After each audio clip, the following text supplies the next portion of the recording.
Terima kasih pimpinan, anggota Komisi 3 yang saya hormati, Kepala BNPT dan seluruh pejabat utama yang hadir, yang sangat saya hormati. Saya melanjutkan apa yang disampaikan teman-teman untuk anggaran kita, bahwa BNPT ini punya 3 program penanggulangan terorisme, punya 10 programnya, kemudian penanggulangan terorisme bidang penindakan dan pembinaan, baru terakhir itu adalah bidang kerjasama internasional. Untuk yang pertama, tadi sudah disampaikan oleh teman-teman, saya sependapat dengan yang disampaikan teman-teman tadi. Saya tambahkan penekanannya pada yang halaman 6, nomor 8 dan nomor 10, pertanyaan saya adalah, karena ini mengangkut anggaran kita yang juga cukup ini, kalau disebut deradikalisasi dalam lapas mana saja ini kira-kira? Berapa banyak? Kalau kami pergi ke dapil kami masing-masing, kami datangi lapasnya, tentu ada beberapa tahanan di situ yang berkenaan dengan terorisme. Nah, kita ingin juga dijelaskan dengan anggaran sebesar 12 miliar ini lapas mana saja dan berapa banyak dan di mana. Begitu juga deradikalisasi khusus bidang bina dalam lapas tadi. Ini 2 untuk melengkapi pertanyaan teman-teman nanti untuk bisa dijawab sekaligus. Yang kedua adalah program yang nomor 1, masih di nomor A, tentang penanggulangan terorisme bidang pencegahan yang nomor 1. Angkanya tidak terlalu besar, 1,1 miliar, yaitu pengawasan terhadap potensi tindak pidana terorisme. Ini dia, kata-katanya di situ, potensi tindak pidana terorisme. Saya ingin mendalami ini, yakni kalau tadi Bung Beni Kaharman menyampaikan programnya dan anggarannya, tentu kalau kita buat program, buat anggaran, pasti ada outputnya ada. Apa yang hendak kita capai dengan program dan anggaran sebesar yang kita siapkan itu. Khusus mengenai potensi tindak pidana terorisme ini, saya coba membaca dengan baik di rencana anggaran kita tahun 2023 yang disampaikan BNPT. Saya tidak melihat adanya program atau output satupun yang bersinggungan dengan pendanaan terorisme maupun pencucian uang. Oke, padahal pada tanggal 18 Juli sampai 4 Agustus 2022 barusan saja Indonesia tengah menjalani proses penilaian atas kepatuhan terhadap penerapan prinsip anti pencucian uang dan pencegahan pendanaan terorisme. Saya garis bawahi pencegahan pendanaan terorisme. Penilaian ini dilakukan oleh Financial Action Task Force and Terrorism Financing, FATF. Tentu memang kita paham ini sedang proses berjalan, namun saya ingin minta penjelasan sedikit, pandangan dan gambaran dari BNPT terhadap proses penilaian ini. Dan bagaimana perbandingannya dari tahun ke tahun?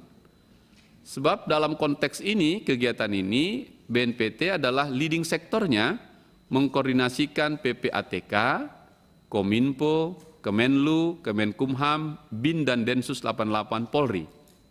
Ini kaitannya ke program A yang nomor 1 tadi, potensi tindak pidana terorisme. 1,1 itu cukup nggak untuk ini? Maksud saya di situ nih. Dan apa outputnya yang tadi kita sebutkan? Karena menurut kita, pandangan kita adalah kita paham betul kenapa uang itu adalah money is the lifeblood of terrorism operation. Uang adalah darahnya untuk operasi teroris gitu. Karena itu saya concern betul tentang uang ini. Jika tidak ada upaya BNPT dalam rangka pencegahan melalui program soal pendanaan terorisme ataupun pencucian uang, saya khawatir sia-sia ini nanti yang kita kerjakan, karena soal terorisme sekarang sudah sangat modern. Karena itu, sejauh mana BNPT bekerja sama dan menindaklanjuti temuan-temuan yang didapatkan dan diserahkan oleh PPATK ini. Seperti soal data intelijen yang disampaikan PPATK terkait aliran dana mencurigakan organisasi ACT yang tahun lalu atau baru beberapa waktu lalu sudah disampaikan dan diberitakan, bahkan sudah dikonfirmasi oleh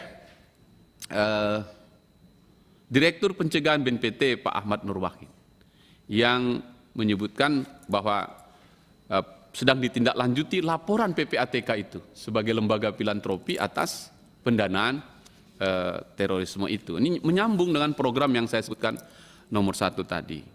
Kita bisa jadi gerah juga gitu, gusar ini karena kelihatan mengendap-endap dan kemudian hilang. Karena ini menyangkut juga soal TPPU-nya. Banyak sekali nanti kaitan dengan terorisme, bisa dengan narkoba, bisa dengan perjudian, yang kaitannya juga beriringan atau berimpitan dengan terorisme ini. Apalagi di era maju seperti ini, teroris tidak lagi bergerak dengan uang cash dan memanfaatkan perbankan konvensional. Tapi sudah banyak sekali jenis pendanaan yang makin sulit dilacak oleh aparat penegak hukum. Sebut saja misalnya virtual money, cryptocurrency, dan lainnya. Apa yang akan dilakukan BNPT soal itu, terutama di tahun anggaran 2023, di 3 program kita ini, khusus di program nomor 1 pencegahan itu, pengawasan terhadap potensi tindak pidana terorisme, apakah yang 1,1 miliar itu sudah masuk ini?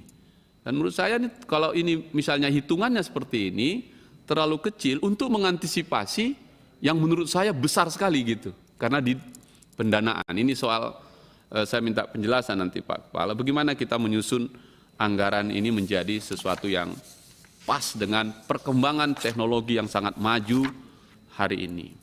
Yang kedua, sama dengan teman-teman dan juga Bung Benny, saya kurang setuju soal pinjaman luar negeri ini. Penjelasannya tadi sudah disampaikan, saya idem dito dengan Bung Benny, karena itu perlu penjelasan dulu. 2,3 triliun ini seperti apa programnya, bagaimana perencanaannya agar pas untuk kita setujui untuk anggaran kita ke depan. Yang terakhir, soal prioritas nasional BNPT tahun anggaran 2023, yaitu FKPT. Tadi sudah diangkat, ini paling besar angkanya 44 miliar, besar sekali ini. Saya juga sama dengan teman-teman merasakan di Sumatera Utara, khususnya di dapil saya, Sumatera Utara 3, saya pernah mendengar itu FKPT, saya coba cari gitu, ketemu sekali, sesudah itu sulit lagi ketemunya gitu. Nah, oleh karena itu saya kira FKPT ini harus terus kita dorong dan real, dan sama dengan tadi disampaikan, setidaknya anggota Komisi 3 ini di dapilnya masing-masing mendapatkan informasi yang cukup FKPT itu, sehingga ketika kami turun pun kita bisa bicara. Sekali lagi saya selalu ambil contoh ini Pak Kepala, dan saya sampaikan beberapa waktu lalu, kita kaget dengan kasus Sibolga waktu itu, saya ingat betul itu. Kita pikirnya hanya di sekitar pinggiran Selat Malaka begitu, tiba-tiba di sana muncul dia begitu. Dan tentu soal peta jaringan atau rawan terorisme atau radikalisme itu tetaplah menjadi harapan kita semua, menjadi acuan kita untuk merancang anggaran ini. Namun demikian, turunnya terus tadi yang dilaporkan tentang radikalisme itu tentu membanggakan kita, tapi tidak boleh lengah. Karena tetap saja kewaspadaan yang tinggi harus kita lakukan dari tahun ke tahun, dan hari ini kita harus merancang anggarannya secara tepat sasaran agar betul-betul lebih efektif dan bermanfaat bagi kita semua.